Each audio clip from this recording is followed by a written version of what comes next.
correcto diagnóstico etiológico de la úlcera es relevante. Esto tiene implicaciones en las decisiones que vamos a tomar. Ahí la importancia del diagnóstico.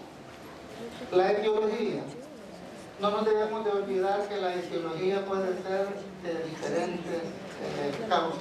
Aún tenemos un bajo porcentaje que son mixtas, ya sabemos, venosas, arteriales, otras causas como neurológicas, por ejemplo. Esta es la definición que la UIP tiene de lo que es una úlcera. Lesión de la piel, del pie o pierna, que muestra poca o nula tendencia a la mejoría espontánea y ocurre en un área afectada por hipertensión venosa ambulatoria y muestra otros signos de insuficiencia venosa crónica. Acá vale la pena traer a cuenta esta idea. Sabemos que la etiología vascular es la principal causa de la úlcera. Sin embargo, hay otras, no nos olvidemos, están las causas dermatológicas, las causas sistémicas, ¿verdad?, que pueden también expresarse como una lesión de piel. La patología tiene una incidencia elevada entre los 60 y 80 años. Sin embargo, podemos encontrar pacientes con menos porcentaje que antes de los 40 años tenemos el porcentaje de 22% y aún 30 años de edad como máximo el porcentaje es un poco menor, 13%. La fuente de la referencia ahí está.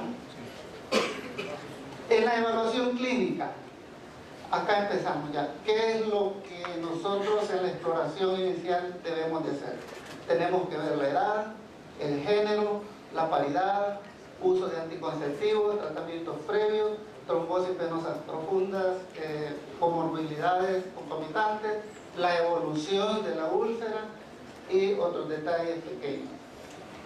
En los síntomas, lo mínimo que tendríamos que explorar: dolor, pesadez, calambre, edema, prurito, ardor.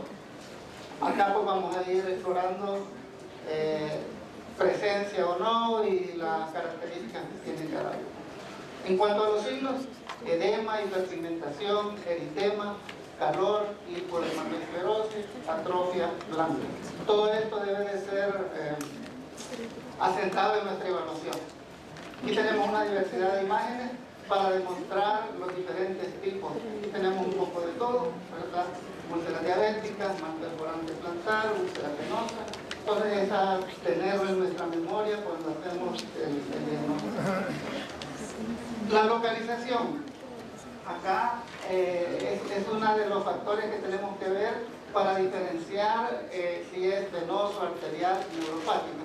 Quizás aquí el resumen de todo esto está en que lo más importante, en la úlcera venosa hay una presencia de pulsos usualmente.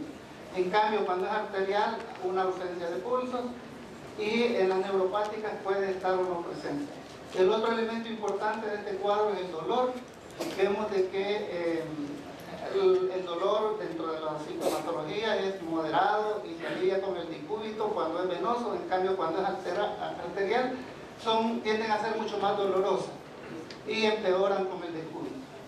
Las neuropáticas pues suelen ser con muy poca sensibilidad por el problema neurológico asociado.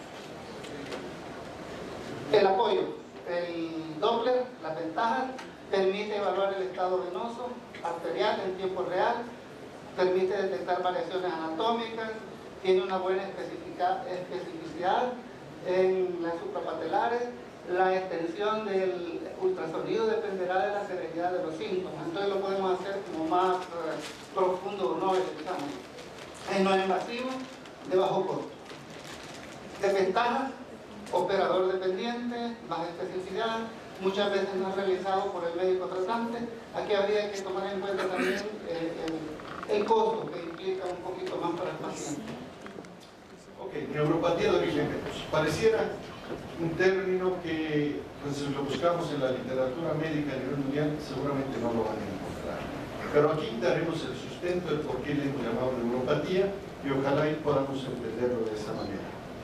Hace 30 años, pacientes con neuropatía de tipo diabético empezaron a observar y les llamaba la atención que las venas del dorso del pie se encurgitaban. ¿Qué pasaba por ahí? ¿Qué sucedía?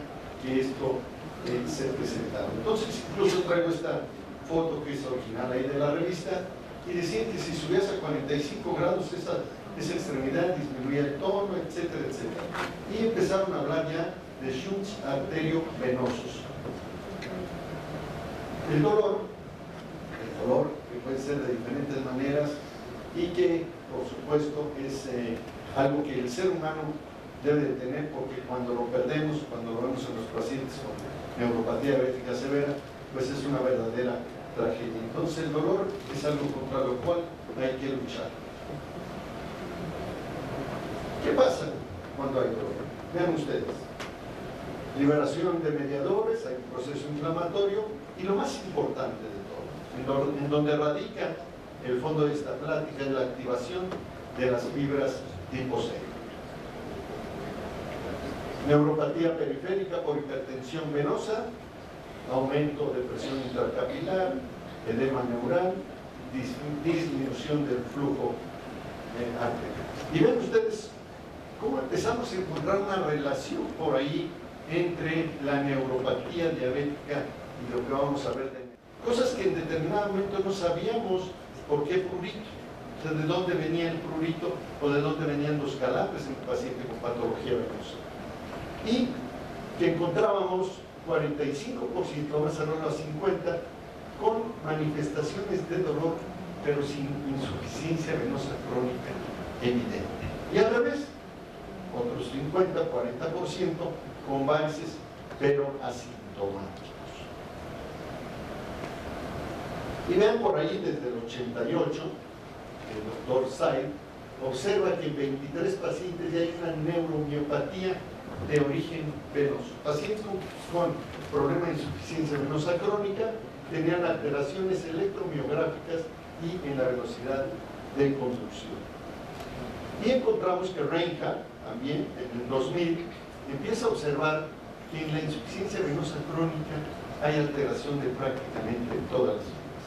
Pero hay que tomar en cuenta que tanto en la insuficiencia venosa crónica como en la neuropatía diabética, las primeras que van a alterarse son las fibras nerviosas amialínicas del tipo C.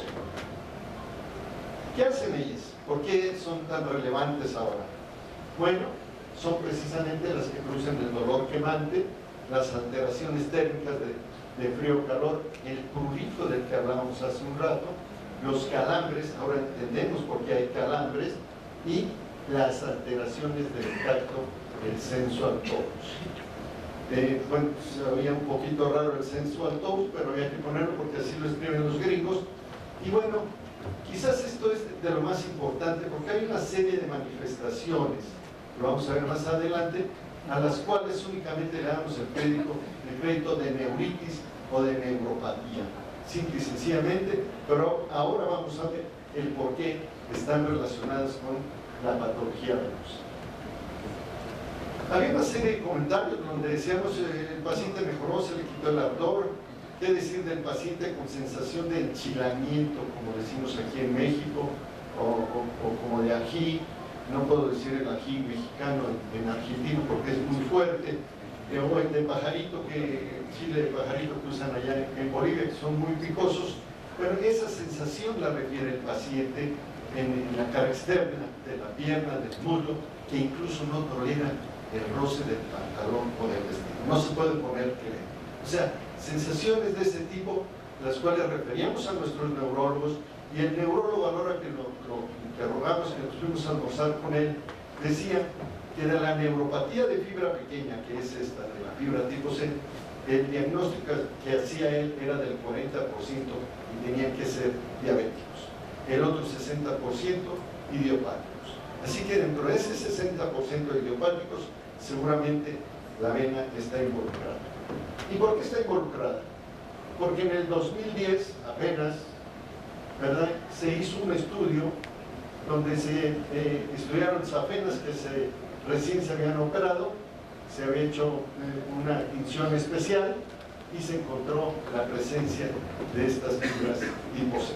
Entonces ahora nos podemos explicar el por qué la sintomatología de la neuropatía diabética es muy similar en ocasiones a la neuropatía de origen venoso. ¿Por qué?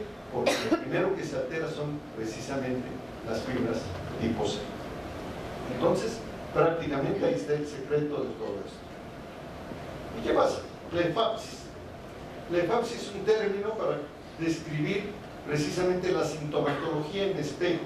Porque el paciente llega quejándose que hay un ardor o un dolor en la cara externa de la pierna izquierda y hace un mes empezó con la misma sintomatología en el lado derecho. O sea, una manifestación sintomática en espejo. Entonces, está dado por una sinapsis de carácter L. ¿Y qué pasa con los pacientes que tienen neuropatía de fibra pequeña? En el 2010 se encontraron en 24 pacientes. Vean ustedes cómo están elevadas las interleucinas proinflamatorias y el factor de necrosis tumoral alto. Y luego, empezando a buscar un poquito más, encontramos que allá en Suecia, en Estocolmo, encontramos que hay unos trabajos muy interesantes donde el tratamiento de la tendinopatía, sobre todo la patelar de Aquiles, estaban utilizando escleroterapia. Y no sonaba esto muy común. Bueno, ni común ni raro, no existía para nosotros. Pero resulta que hay una serie de angiogénesis o neoformación en esa ruptura constante de las fibras tendinosas, sobre todo en gente que hace mucho ejercicio. Entonces, al formarse esa neoformación de vasitos, bueno, estaban ricamente inervados por estas fibras y por lo tanto respondían al tratamiento con esclerosantes y mejorando el dolor, que es un dolor de cabeza para nuestros amigos traumatólogos. O sea, una neuritis, una neuropatía y precisamente en el dedo. Y resulta que esclerosamos ese trayecto venoso porque me decía la paciente, es más, no tolero ni el roce, siquiera en esta vena. Esclerosamos la vena y automáticamente mejora. Pacientes con dolores de rodilla. No nos metemos nosotros a la articulación, ojo, no andamos imitando corticoides, cositas raras. Sí, que sencillamente estamos dándole una oportunidad.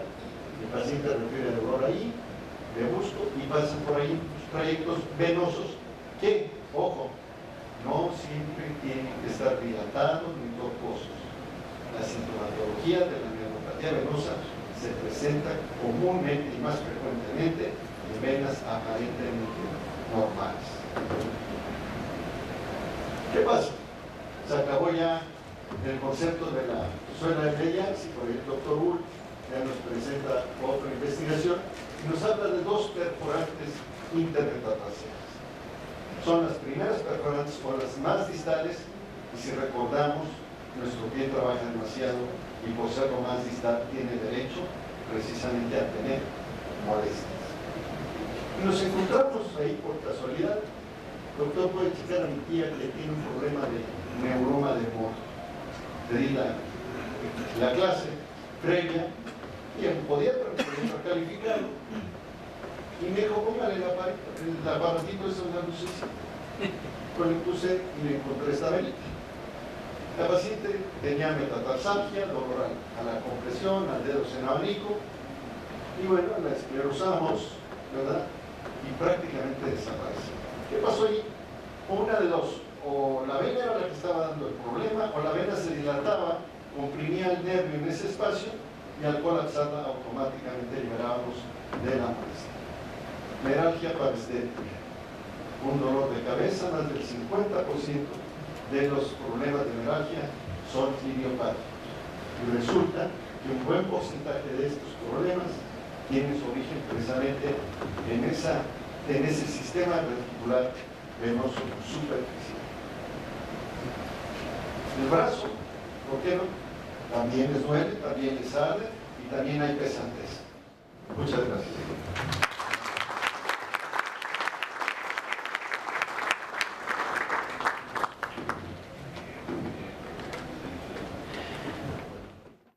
Juan Sánchez Castillo, vengo a la ciudad de Guadalajara, Jalisco, la ciudad más bonita de toda la República Mexicana. No sé qué, es muy bonita, pero hay muchas más bonitas.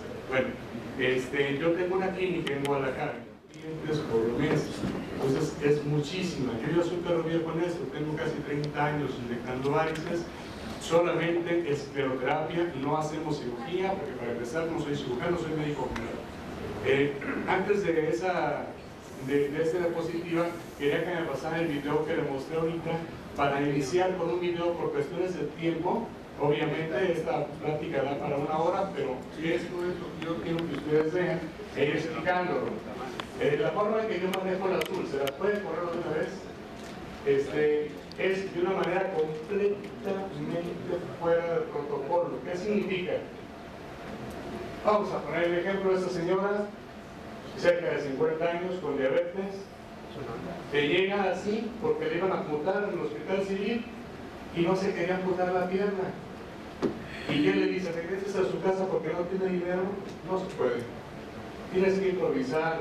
O sea, esos tratamientos son completamente fuera de protocolo. Completamente fuera de protocolo. Si me está oliendo pseudomonas y le raspo y sale secreción verde, pseudomonas, le empecé a tratar antibióticos, aquí está una solución que preparo. Esta solución que yo preparo, es que se tiene tantito nomás para explicarles un poquito, deténle ahí la... Si ustedes ven la úlcera, pues me abarca básicamente desde la rodilla hacia abajo del tobillo, abajo del mariolo está la úlcera, me da 100 grados casi 180 grados alrededor de la pierna, y se tocan los tendones ya putrefactos, o ya perro muerto. Se lavó muy bien ya para sacarlo. En el video ya estaba lavada la úlcera, ¿sí? Secreción por todas partes, tendones necróticos, se le hizo su lavado. ¿Y saben qué le pongo a la úlcera? Y hasta ahorita me ha dado muy buen resultado en todas las úlceras. Esta úlcera cerró en 8 semanas, ¿eh? Ahí es como la 4ª o 3ª semana del tratamiento que me lleva la paciente. Ahí les va, se van a caer para atrás. Lo más caro que hay en el mundo, lo más raro de encontrar, y que Celia Cruz gritaba: azúcar, azúcar, azúcar en la úlcera. Claro, le agrego un poquito, el 90% es azúcar, y ya después el otro 10% les diré qué es, pero es lo más sencillo. Azúcar principalmente, bacteriostático, rompe la membrana celular de la bacteria y me produce al día siguiente ya no huele a pseudomonas de seguro. Se llena todo de azúcar, al día siguiente se quita el apósito, se hace su segunda curación, 1 semana curándola diario, claro, controlándole su glucosa, esclerosando la safena, inmediatamente esclerosar la safena, porque eso no es otra cosa más que la hipertensión venosa le ganó a la presión arterial a nivel tisular, y estamos viendo una isquemia que provoca una úlcera, ¿sí? Por falta de oxígeno. Entonces regresamos a la oxigenación, quitando la presión venosa a nivel tisular y aumentando la presión arterial a nivel tisular, y ya empezó a granular muy bonito y con ayuda del azúcar. Luego tengo una fórmula para el tipo de úlceras que se puede hacer. Ok. Enseguida, ¿qué le voy a hacer a esta paciente? La señora vendía gelatinas, ¿sí? No tenía ni para el camión, a ver si empezó a regresar. Sigue avanzando. Ya que está ahí, le estoy inyectando una solución que ahora les platico, es inyección de esta de Silosan también. Ahí estoy haciendo unos injertos en la estampilla, completamente fuera de protocolo. En el consultorio, la úlcera toda está infectada, pero sin embargo pegan así. Ahí le apliqué unos 4 injertitos, a los 4 o 5 días así está, a los 8 o 10 días así está, y a las 8 semanas la señora anda caminando. De esa manera estamos manejando las úlceras, con azúcar, con mucho amor, con mucho cuidado, con muchas curaciones, esclerosando siempre las venas que nos están causando directamente la hipertensión venosa. Eso es como lo estamos haciendo, con excelentes resultados. No es el mejor caso, es el que trayendo celular Pero si se alcanza ahora sí, ponme la presentación, a ver qué alcanzo a decir de esa presentación. La siguiente, ahí está cerrando. ¿Sí? La siguiente, esa es otra. Esta paciente, la anterior se duró como unos 3 meses en cerrarse. Esta paciente ha tardado mucho tiempo en cerrar y les voy a decir por qué. Ella tiene un síndrome antifosfolípido. Ella tiene el problema de... ¿se acuerdan? De trombofilia. Y es lo más difícil de cerrar una úlcera cuando todos tus anticuerpos y tus coágulos, cuando toda tu fisiología está en contra. Ya le cerró la úlcera, pero me tardó muchísimo tiempo. Esta paciente con trombofilia, también se le inyectaron las afeinas, se intentó todo. Pasan las siguientes. Así llegó ella a consulta. La que sigue. Eso fue lo último que le hice. Ya cerré con broche de oro. Si alguien quiere que yo les explique, que les diga un poquito más fuera de mi presentación, que fue ultra rápida, le falta mucho todavía. Si se cansa otra diapositiva, bueno, si yo no, ya no. Si no estoy a sus órdenes, paso mi teléfono, me mandan un WhatsApp y yo les paso mis fórmulas. Muchas gracias por todo.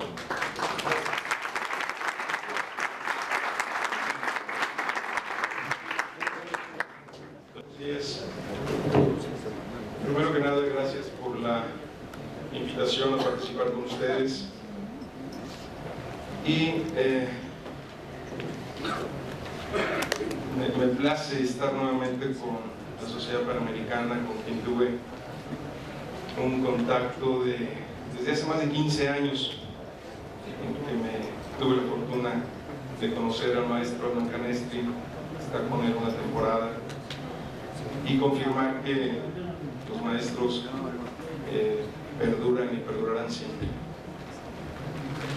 El tema que quiero presentarles lo denominé así, el origen.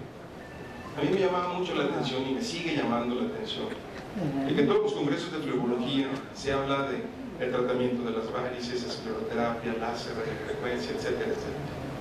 Pero no he escuchado, créanmelo, se lo podría asegurar que no he escuchado ni siquiera el 1% de las personas que hablan sobre el origen de las varices. Es decir, ustedes no pueden tratar las varices si no tratan lo que la está originando. Entonces la idea de la plática está en razón de esto. No es esta película, que es muy buena, que se les recomiendo si no la han visto ya hace mucho tiempo.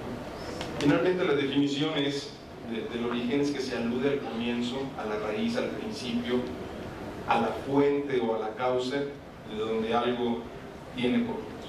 Estamos hablando del origen de la enfermedad venosa crónica.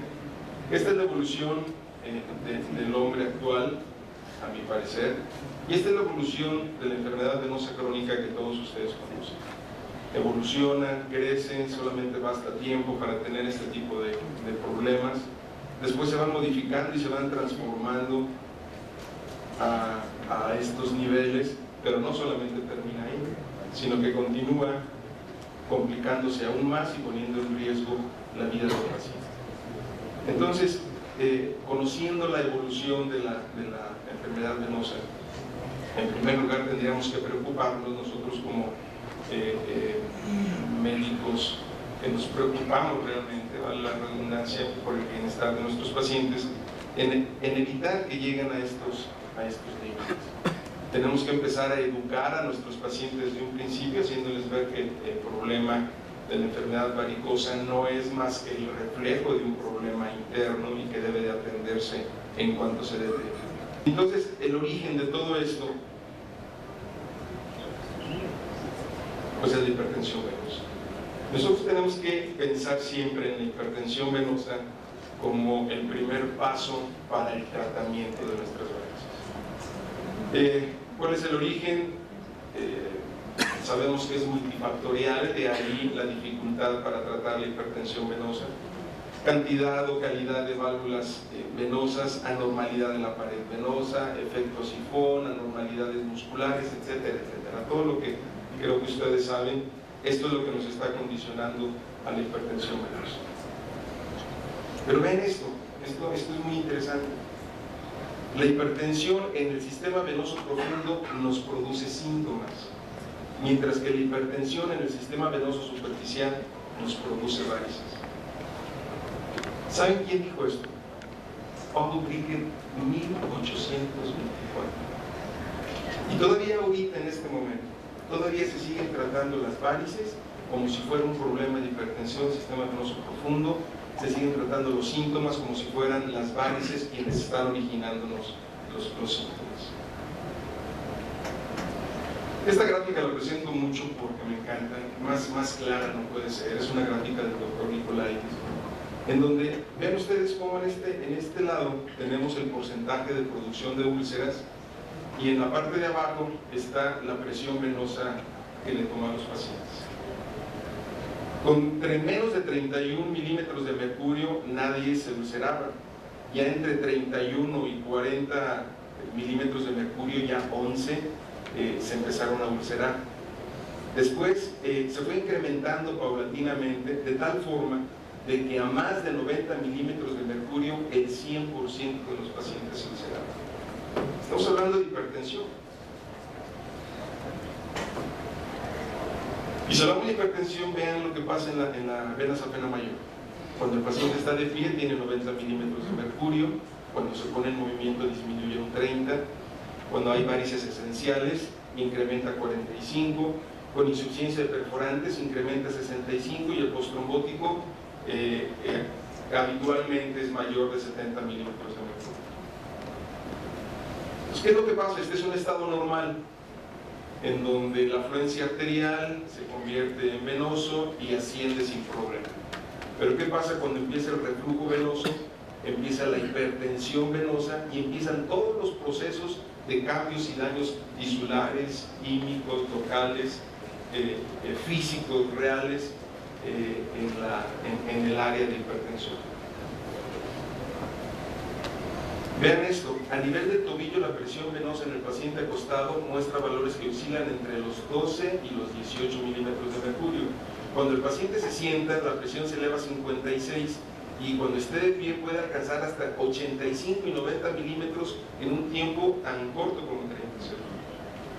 Seguimos hablando de presión, seguimos hablando de hipertensión. Entonces, ¿qué pasa? Que nosotros tenemos la presión final en las arteriolas entre 20 y 48 milímetros de mercurio y la presión en las vénulas normales de 6 a 18 milímetros de mercurio. Ahí no hay ningún problema.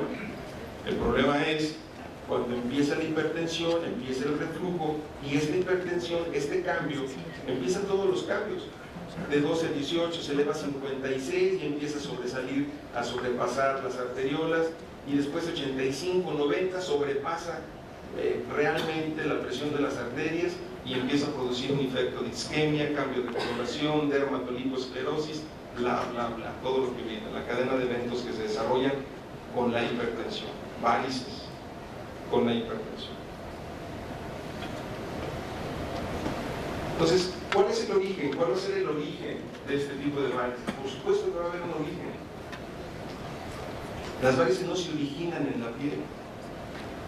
Este tipo de varices no se originan en la piel, no basta con inyectar la venita superficialmente.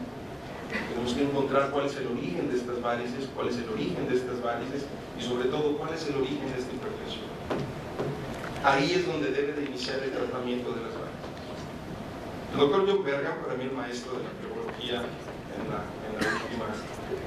los últimos años, dice que los procesos de daño de las válvulas a la pared venosa es el resultado de una reacción inflamatoria estéril. Estéril significa que no hay infección que esté produciendo esta inflamación. Ambos desencadenados por hipertensión venosa, por lo tanto la terapia debe de estar dirigida a corregir la hipertensión venosa. El control de la hipertensión venosa es muy simple. Medicamentos venoactivos, compresión elástica y medidas de higiene venosa. La compresión elástica se debe de dar en pacientes, no a todos los pacientes, se debe de dar de acuerdo al estado y al grado de enfermedad venosa que tenga el paciente. Las medidas de higiene venosa prácticamente a todos los pacientes con hipertensión venosa con sintomatología se le debe de dar. Básicamente es la estimulación de la bomba muscular, ejercicios, etcétera, etcétera. Y finalmente los medicamentos venoactivos, que quienes han demostrado con una recomendación 1B es la fracción purificada de los flavonoides, tanto para el tratamiento de la enfermedad venosa como para la suecia. Y de ahí en más los demás son débiles en cuanto a el grado de recomendación, pero yo quisiera recalcarles y dejarles que el medicamento por sí solo difícilmente va a quitar la hipertensión. Se necesita la estimulación de la bomba muscular para quitar la hipertensión, acompañada de la compresión elástica y acompañada también de los medicamentos venoactivos. Finalmente, esta imagen que todos conocen del origen, en donde aparentemente le está transmitiendo vida el ser divino al hombre, hay otras personas que ya saben que les encuentran siempre tres pies al gato, y dicen que lo que les está transmitiendo, esta es la imagen del cerebro, y lo que les está transmitiendo realmente el ser divino al ser terrenal es la inteligencia. Con el permiso del comité organizador, quiero invitarlos al Foro Venoso Mexicano en Aguascalientes, mayo 2017. Muchas gracias.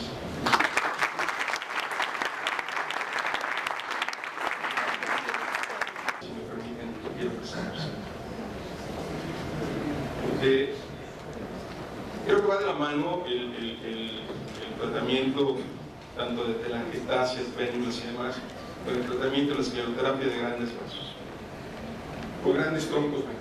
¿A qué le llamamos grandes troncos? Básicamente, safena mayor, de estos se deriva la safena accesoria anterior, la safena accesoria posterior, y la safena menor, o bien perforantes que llegan a producir grandes troncos venosos que se deben de tratar en forma especial. Todo el mundo pensaría que esta es una vena safena, nada más por la pura localización, pero no es así.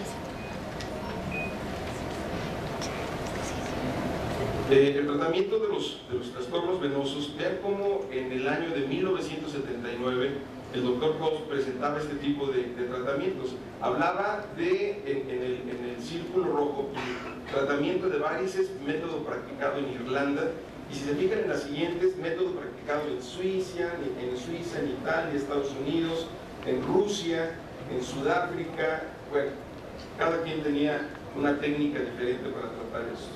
En el libro del doctor Canesti también, en 1995, habla de un método ascendente, habla de un método descendente y de un método indiferente.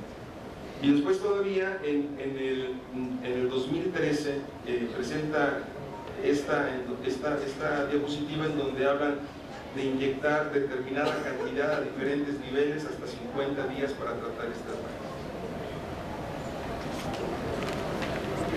Está comprobado que el resultado del tratamiento es aceptado desde hace, el resultado es bueno.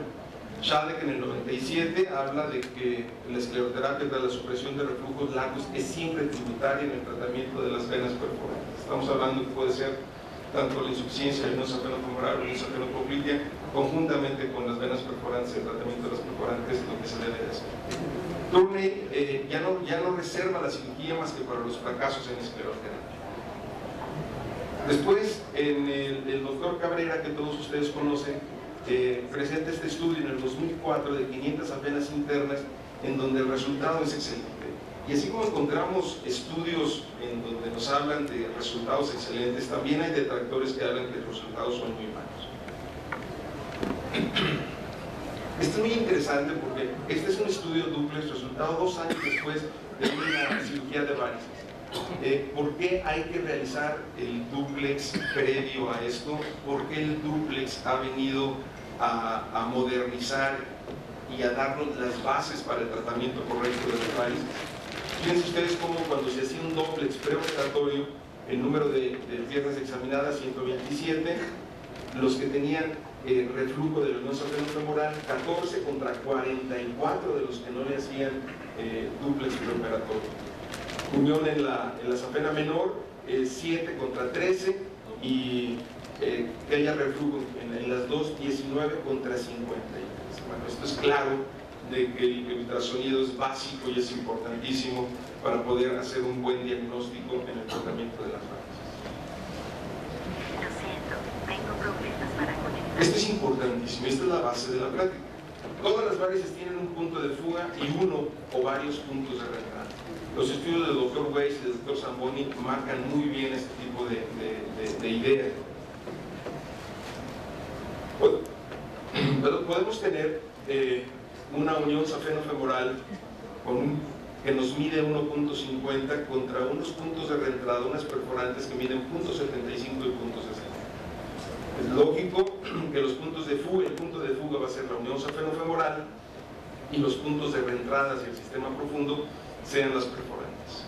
Pero también puede ser de que tengamos una perforante insuficiente que nos condicione un reflujo o una dilatación de la safena y que con el tiempo se haga insuficiente. Entonces, el punto de fuga puede estar en la parte superior o inferior, con lo cual el esclerosar o escoger los puntos donde se debe de iniciar el tratamiento debe ser de acuerdo a lo que nosotros encontremos fisiológicamente. ¿Me pasas este video, por favor? Gracias. Bueno, tiene la lesión valvular en donde empieza el reflujo por la hipertensión empieza a dilatarnos y a producirnos las varices, y el punto de reentrada obligadamente se tiene que tener. Nosotros esclerosamos, cerramos, ligamos, láser, radiofrecuencia, el punto de fuga, y después en un segundo tiempo cerramos el punto de reentrada para así terminar con la sin necesidad de inundar todo el sistema superficial con grandes cantidades de esclerosante.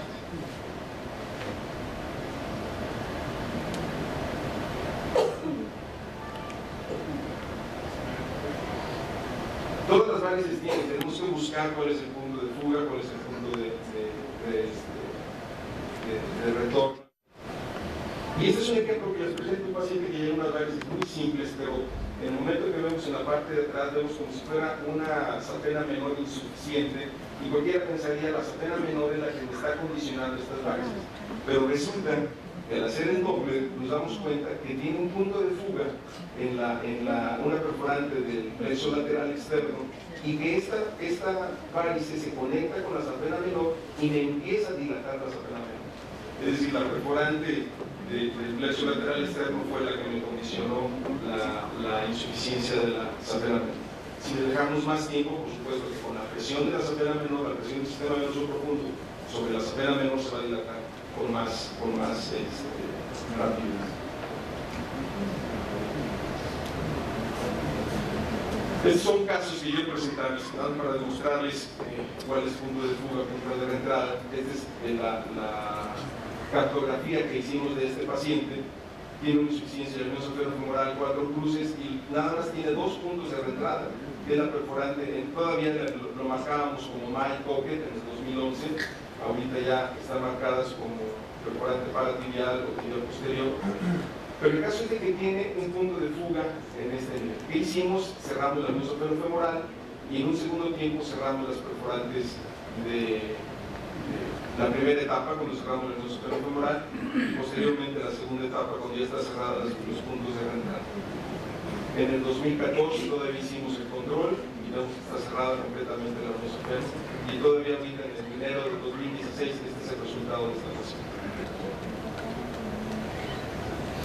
Otro caso en donde vean el estado en el que está este paciente. Este lo presento una unión safeno-femoral de 1.18, todas las perforantes abajo de rodilla abiertas, con esta hipertensión tan importante. Esta paciente es muy importante el control de la hipertensión venosa, por eso esta paciente que no había llevado a cabo bien las medidas de higiene venosa tiene estos resultados, una varicotrombosis importante. Por eso es muy importante que si van a tratar ustedes este tipo de pacientes, tengan la seguridad de que es un paciente disciplinado y que está haciendo lo que les sigue. Resultado en el 2015, no encontré las fotografías de este año, pero bueno, los resultados comparados con la primera son muy buenos. Y finalmente esta paciente con una úlcera.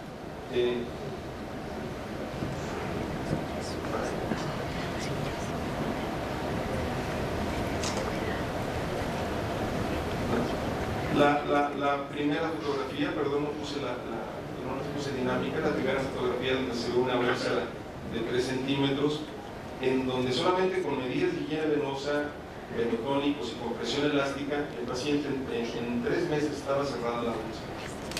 Lo que le seguía era entonces sí tratar estas varices, estos paquetes varicosos que venían, según la clínica, venían de las arterias. Pero bueno, esto es apenas hace unos cuantos meses.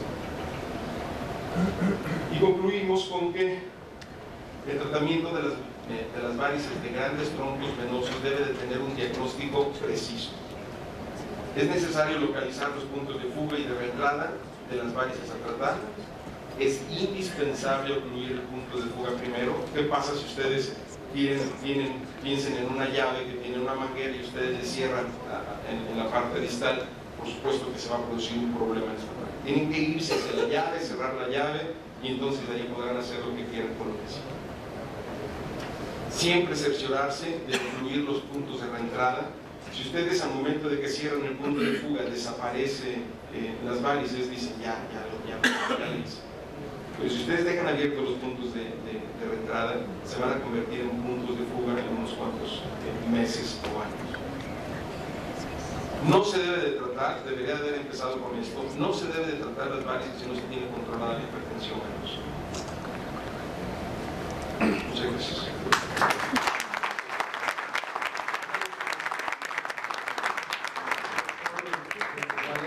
Espero que se quede cerca de nosotros, por favor, porque yo creo que vamos a abrir la mesa para las discusiones y las preguntas.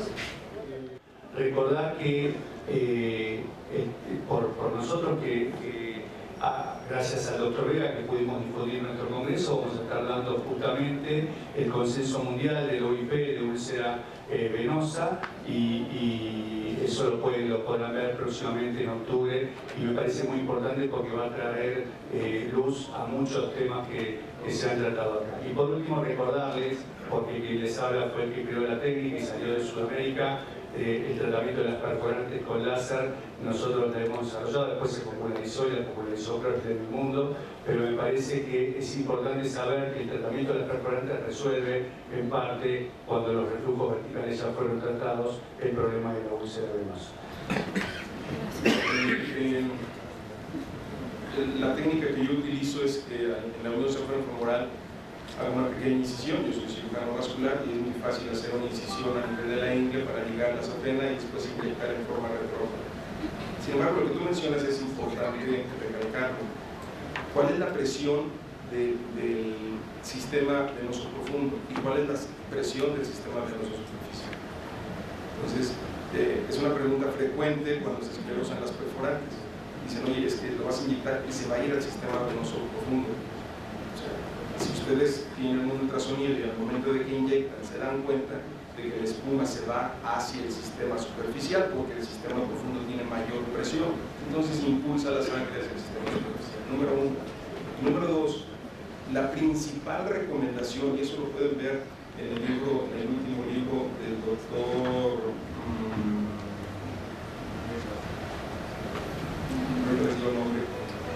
es mini dosis, porque la intención siempre debe de ser cerrar un punto, no inundar todo el sistema superficial de esclerosante. Entonces tú vas a utilizar dosis muy pequeñas y esas dosis pequeñas difícilmente van a poder tocar la pared del sistema profundo por el flujo que tiene. En cuanto entre, lo poco que entra al sistema profundo, inmediatamente se va a ir hacia la parte central del flujo venoso. ¿Qué le va a hacer en una vena más grande? Absolutamente nada, porque ni siquiera va a tener contacto con la pared de la vena. Pero estamos hablando de dosis de forma personal, yo no inyecto jamás más de 1 centímetro por sesión. Porque en el método Tesari son 4 centímetros de espuma. Porque yo tengo conocimiento, espero no estar equivocado, estar diciendo una barbaridad, es que las hemorroides es el resultado de una inflamación del colon. Entonces, vamos nuevamente al origen. Ustedes quieren tratar las hemorroides, tienen que controlar primero el proceso inflamatorio del intestino del colon. Y después de ahí entonces poder tratar las hemorroides. Las hemorroides no son varices. Las hemorroides son unos cojinetes que contienen sangre venosa, pero jamás se comportan como varices o como venas. Disculpe, doctor. Yo entiendo que la inflamación de la zona mucosa permite una dilatación, pero no tiene que ir con el colon, sino los pesos, digamos, hemorroidales se producen en la zona anorrectal y cierto por la hipertensión venosa y también por las cuestiones de calor. La temperatura que se ocurre en la zona anorrectal no va a permitir una dilatación venosa y por lo tanto no va a producir la inflamación de la mucosa, que es el tipo, digamos, de inflamación. Se ha demostrado ya, hay estudios sobre el tema de problemas colónicos, de la cual no se han encontrado una relación con las varices hemorroidales. El doctor, hay estudios, ha habido anteriormente trabajos que hablan sobre inflamación, pero ustedes pueden ver, digamos, directamente, van a encontrar unas lesiones venosas, y eso nos da a indicar que son varices. Ahí caben tres posibilidades. La primera posibilidad es que el vaso fue ocluido. El vaso que nosotros evaluamos, como dijimos previamente, vimos su extensión, vimos su calibre, lo podemos medir, hicimos la ablación y cuando hacemos el control vemos, como mostré, que ese vaso está ocluido. Esa es una de las alternativas. La segunda alternativa es la extensión, que ahí estaríamos, en el caso del láser estamos hablando de EHIT, es la extensión por calor. Esa sería la segunda posibilidad de trombosioclusión, que ese es un efecto no deseado. Nosotros no deseamos pasar más allá de la válvula, de la primera válvula o de la unión safenofemoral, sino que nuestro deseo es que la enfermedad haga la ablación, que el tratamiento haga la ablación hasta la unión safenofemoral, que además nos protege, digamos, de que no, habitualmente no ocurra la progresión. Esa sería la segunda situación. Y la tercera situación son las situaciones de los trombosis que se producen, que no tienen nada que ver con el acto que está haciendo el médico. Se produce en un paciente que tiene todos los factores de riesgo que lo pueden llevar a una trombosis, que se pueden desencadenar, como todos sabemos, por los fenómenos de Birkhoff, pero que en este caso se están produciendo relacionados a una ablación. Es decir, las tres cosas se pueden dar como yo lo mostré. Puede ocurrir, por ejemplo, una trombosis de venas gemelares en un paciente que le hicimos una ablación de safena interna. Esa es una trombosis paralela, digamos, a la trombosis, entre comillas, que generó el médico. Y lo otro es, al haber una progresión por efecto de calor o por efecto químico, el EHIT o el EFIT o FOAN, puede también producirse. Por eso en el caso del FOAN, estos autores ingleses dicen en más de 1000 casos que no hay que inyectar más de 10 centímetros cúbicos en forma de FOAN. Yo puedo hacer como un comentario, cuando hicimos allá por el año 96, en España con el doctor García Mingo, las primeras preparaciones, nosotros utilizábamos, él utilizaba para hacer FOAN, helio, le digo el gas con helio, y llegamos a inyectar hasta 50 centímetros cúbicos de FOAN. Y en muy pocos casos, en un caso tuvimos una precordialgia que nos asustó.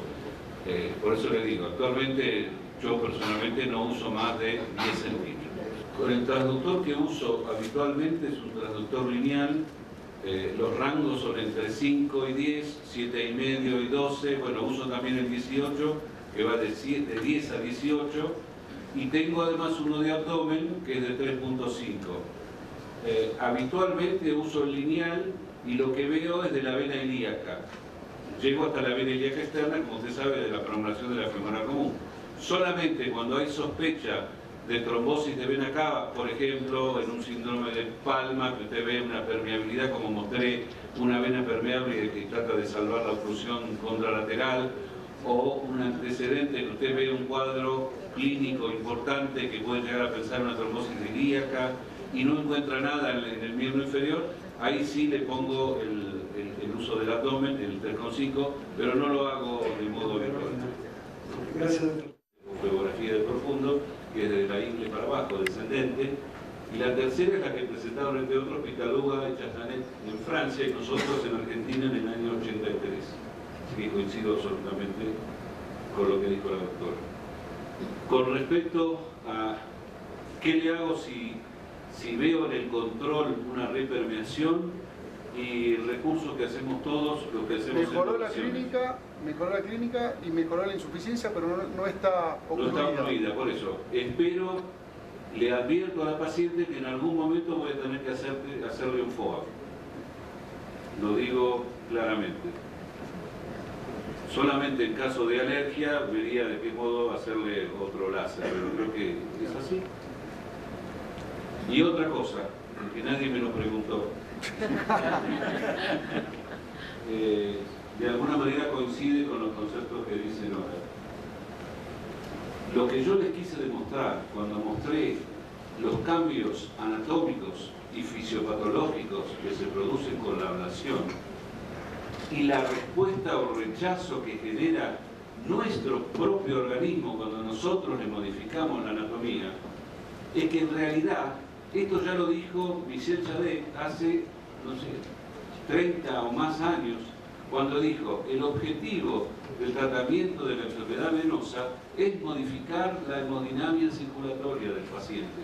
No interesa que las venas queden permeables o las venas queden ocluidas, sino que al modificar la hemodinamia circulatoria, el paciente clínicamente se siente mejor. Esta es la realidad. Si nosotros logramos mantener en un equilibrio la hemodinamia con lo que le hagamos, ese va a ser nuestro objetivo terapéutico. Porque bien lo explicó la doctora Nora y también lo dijo el otro doctor que habló de venas perforantes. Por más que uno le haga, lo dijo el doctor Vega, por más que uno le haga el mejor tratamiento, y aparece otra por otro lado. ¿Qué diferencia tiene el Doppler con la transiluminación? Muy buena pregunta, doctor. Bueno, el Doppler en la escleroterapia, fundamentalmente desde el año 83, lo defendió el doctor Michel Chadet, y en el 85, autores argentinos, Ricio, De Simone y Abramovic lo presentaron en Kioto. Eso es para los grandes ejes y también para las perforantes, como lo mostró la doctora Sánchez y lo mostró el doctor Fernando Vega. Lo que yo quiero comentarle es que actualmente hay, por el uso de transductores de alta frecuencia, estamos haciendo estudios de las venas reticulares, que ese sería el cuarto sistema. A los tres sistemas que comentó la doctora, ahora se agregaría el cuarto sistema, que es el sistema reticular, que muchos autores, inclusive los alemanes y franceses, le han dado gran importancia a este sistema reticular. Lo que le puedo decir es que con el sistema reticular, hoy a la mañana mostró en una conferencia Bottini unos estudios que hicimos, se puede inclusive utilizar la guía ecográfica del 18 para tratar las venas reticulares. Con respecto a lo que dijo usted en la lámpara el uso de lámpara de transiluminación, es un muy buen coadyuvante para el flebólogo para localizar las venas reticulares. Lo que tiene es que no le puede demostrar la hemodinamia tan clara como la pueden ver en la realidad aumentada, como lo mostró Oscar hoy a la mañana, Bottini, que él hacía compresión y descompresión y veía inclusive la dirección del flujo. La máxima clarificación de esa circunstancia hemodinámica, como vieron, se lo muestra el 18, porque podemos ver venas basales y luego hacer estimulaciones de hacia balsado, maniobras de compresión-descompresión, y vemos inclusive el reflujo en venas de 1,5 milímetros, de 1,8 milímetros, 2 milímetros, etc. No sé si he respondido todo. Eso lo voy a explicar yo mañana. Angiólogos, cirujanos vasculares, quitan toda la safena sana, pues que no nos echemos nosotros la venita. Cortemos. ¿La vena tiene que pasar por el punto de dolor? Sí, si no pasa exactamente por el punto de dolor, que pase de perder una pulgada, ¿por qué? Porque puede ser referido. Pero es muy importante tocar, exactamente, buscar, insistir que el paciente te diga para que pongas tu flecha antes de proceder. Y estar tocando. Yo al principio no tocaba porque veía la vena lineal, normal, de 2 milímetros de diámetro, y yo no podía creer que eso estuviera dando tanta sintomatología. Cuando la toqué y vi que brincó el paciente, entonces sí entendí que yo ya no le creo a ninguna vena.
Buenas noches a todos una vez más. Tradicionalmente el Tequila Discussion es un evento muy divertido, pero solo vienen los muy teporochos. Teporochos significa los que le entran mucho al trago, los que no saben. Y yo creo que hoy vinieron más de los que estaban invitados porque ya no cabemos. Han de venir, como decimos aquí, soy invitado del amigo de un señor que no vino a la fiesta. ¿Verdad? Bueno, qué bueno, me da mucho gusto que estén aquí todos. Felipe nos ha dado buenas noticias como presidente de la Academia Mexicana de Biología y Tecnología. Qué bueno, porque esto nos dice ya que hemos evolucionado, ya ha sido el doctor Hugo Maluch presidente, ya ha sido el doctor Cuauhtémoc Ramírez presidente, ahora es Felipe presidente, y continúa José Ángel López Paredes, es el actual vicepresidente, y así llevamos una escala paulatina de quién va dirigiendo los destinos de la Academia Mexicana de Biología y Tecnología. Dentro de toda esta actividad desde hace 10 años prácticamente que tenemos trabajando en México, ha habido una gran diferencia. Cuando empezamos dábamos muchos cursos. Eran cursos de 2 días o 3 días en los cuales se enseñaba un resumen de lo que era escleroterapia. Se hacían con el apoyo de la Escuela de Medicina, de los hospitales del sector salud, pero estos cursos siempre tuvieron una calidad adecuada. Les pedimos un poco de silencio para escuchar, por favor. Sí, es que ya tienen mucha hambre todos. Entonces, vamos a apurarnos, porque todavía nos falta el regaderico. Entonces, esta parte que hacíamos, pues se ha ido modificando, y actualmente, como ya dijo Pau, la Universidad de Michoacán, la Universidad Autónoma Benito Juárez de Oaxaca y el Instituto Politécnico Nacional son los que avalan los diplomados. Al momento llevamos alrededor de 200 egresados en los diplomados, desde hace 5 años que se imparten en las 3 sedes. A este ritmo muy pronto vamos a duplicar la cantidad de angiólogos y en menos que les platico, vamos a llegar igual a la cantidad de cirujanos generales que hay en este país. Con todo y todo no seremos suficientes para atender a más de 110 millones de mexicanos que necesitan atención flebológica. Es decir, que ser 500 angiólogos y 500 médicos capacitados en flebología seremos 1000 para un país de más de 100 millones de personas. De ahí la importancia de que todos ustedes, mexicanos, les digo a ellos, hagan lo mejor posible en flebología para hacer las cosas bien y que otros colegas se capaciten. Agradezco infinitamente la presencia de todos nuestros amigos de Perú. Perú es todo de nuestro brazo desde el primer congreso de flebología. Doctor Huachuca, gracias. De la misma forma, Alberto Martínez, El Salvador. Albertito, gracias. Alberto ha tenido que luchar mucho en Centroamérica por instituir la flebología. Él ha sido un estudioso, él es cirujano, y siempre ha estado, y ustedes lo van a ver en todos los cursos y congresos en el mundo. Recientemente, a partir de que fuimos convocados en Argentina para el Consenso Panamericano de Escleroterapia, pues iniciamos una relación más intensa con este país tan hermoso que es Argentina. Y a partir del este consenso internacional que se hizo ahí en Buenos Aires y después del Congreso Panamericano en Tucumán, pues cualquier cantidad de amigos que nos visitan de Argentina, desde el profesor César Federico y la doctora Úrsula, quienes son los patriarcas de la Sociedad Panamericana. Gracias por estar aquí, un aplauso para ellos.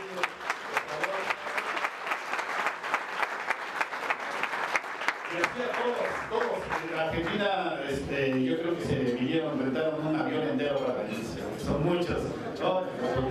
Todos están aquí. No quiero olvidar a alguien en especial, pero a todos bienvenidos.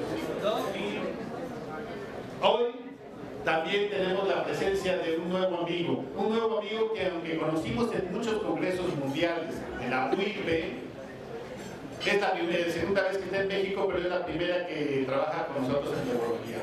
El doctor Tommy King y su esposa.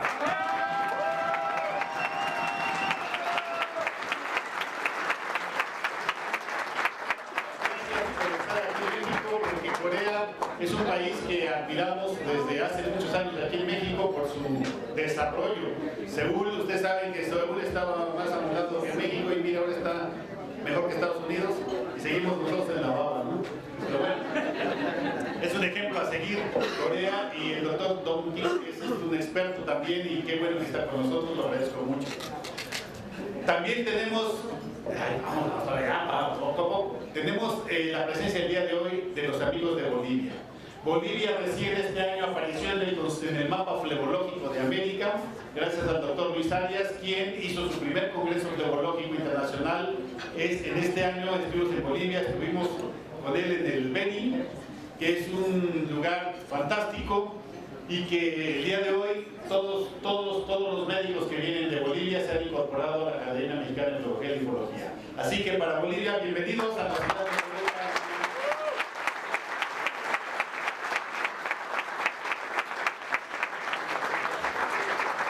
Otro país que ha estado dándole duro desde el principio es Nicaragua. Nicaragua ha estado con nosotros desde los primeros diplomados y están aquí.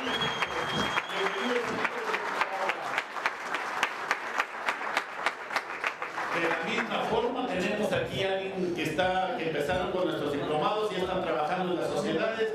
Bueno, no sé, está aquí, yo los voy a cerrar, ¿no? De Honduras. ¿No está? ¿No está? ¡Ay!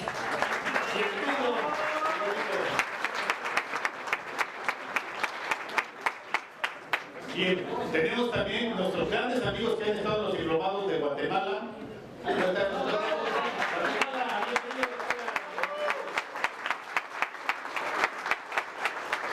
No quiero dejar dos países que nos han acogido, uno en un congreso también panamericano, donde tenemos grandes amigos, y agradezco la presencia de todos ellos, que es Ecuador.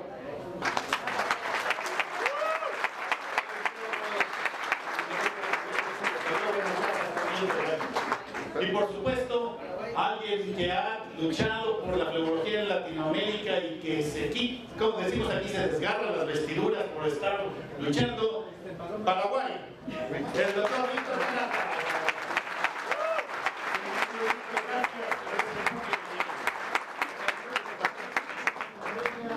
¿Ya nadie, verdad? Bueno, aquí decimos en México, no son los que están y falta quien no está. Entonces, vamos a disfrutar el día de hoy.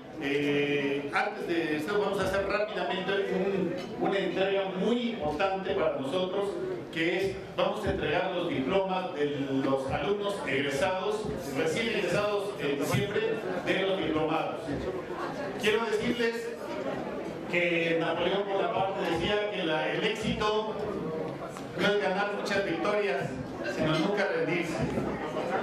Y yo quiero felicitar a todos los alumnos egresados de nuestros diplomados, porque a pesar de las vicisitudes, porque vienen de todas partes de México, unos fuera de México también vienen de Guatemala, y entonces para estar aquí durante un año y trabajar se necesita mucha perseverancia.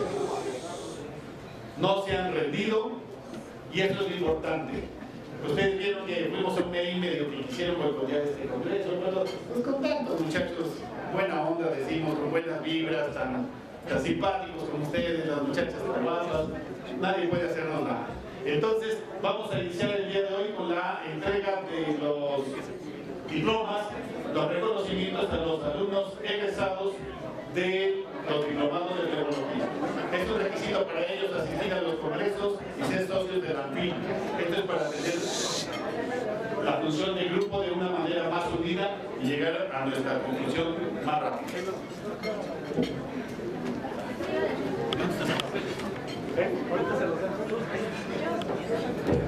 Ok, sí, iniciaremos esta noche entregando al doctor Alejandro Favela Maldonado.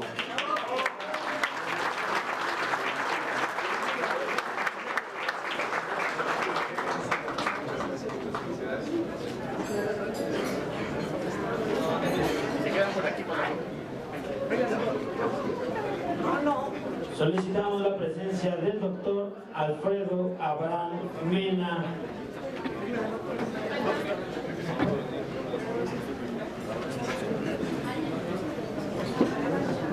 Arturo Alcantara Rojas.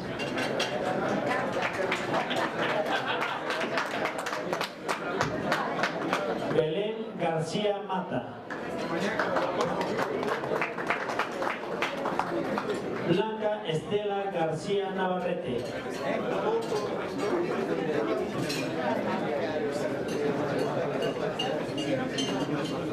Demetrio Francisco Correa Orozco.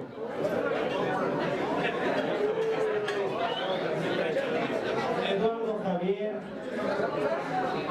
Gerardo Leal.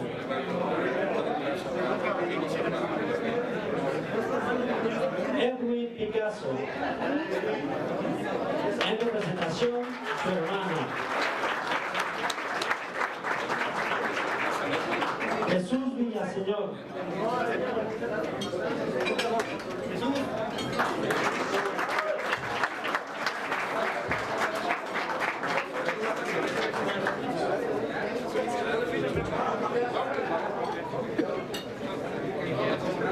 Fausto Manuel Flores Pérez.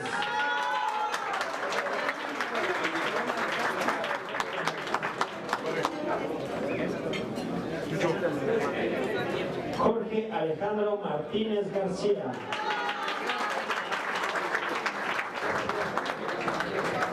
Gabriela Chávez Aguilar.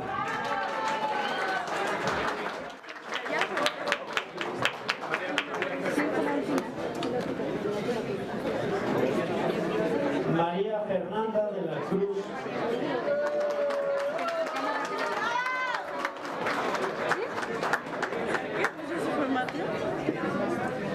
Sí, como hay que checar eso de las formaciones. Sí, pues es lo que le digo a Malena. Livier Ayala del Toro.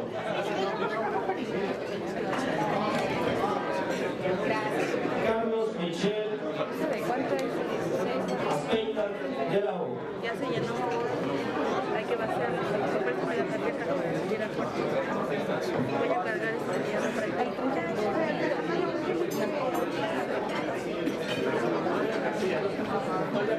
Montoya García.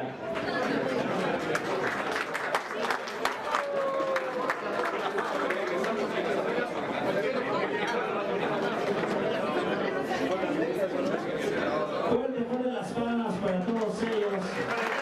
Todos los doctores los invitamos que suban.